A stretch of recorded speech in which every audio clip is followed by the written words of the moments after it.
And I was talking about that, you know, the fact that you need to, and this is the other part you have to do in the studio, by the way, is that if they're going to use your song, they often want, number one, the stems and the source tracks, because they want to sometimes remix it for their own commercial. If it's according to music supervisors that I interviewed that do movie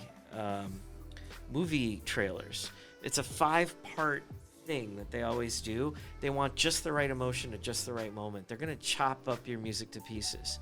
You shouldn't have any precious feelings about your own music. Just say, hey, it's good that they're using it. And they're going to take just that one little part. They'll also probably want a mix of your music if it's like for an advertising spot, which has got the instrumental part and the audio for the vocals. And why is that the case? Well, if they're going to do a voiceover during a part and they're going to say, hey, come in this weekend because we got a sale, and then they're going to bring it up at the other end of it, they're going to want to bring just the vocals down but not the music down. They're going to want to bring the music in the right place. So you're talking like a DJ pack or full pack you should have ready. So if you got a 2-track, they're not going to do anything with it, basically, right? They can, and it depends on the advertising. So that's what I'm trying to say. You can break it up into, at minimum, 5 different ones at least. Ads, like just ads of different sort, whether it's radio ads or TV ads. It's pretty similar. That's where they're probably going to want a separate vocal mix.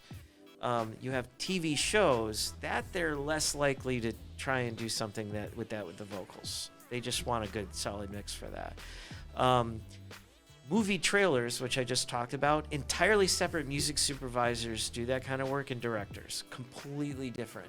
Still a very big market, and especially with the way distribution changed, like from when I was young, you know, you could only watch movie trailers in movie theaters, and sometimes they'd have commercials on TV.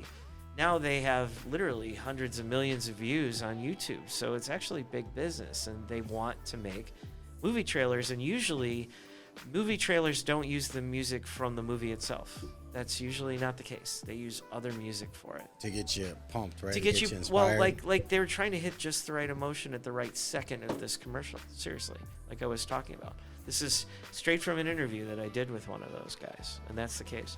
And there's a 4th one, which is movies themselves. So I did TV shows, movies, movie trailers, and advertising. The 5th one is video games. Entirely different for that.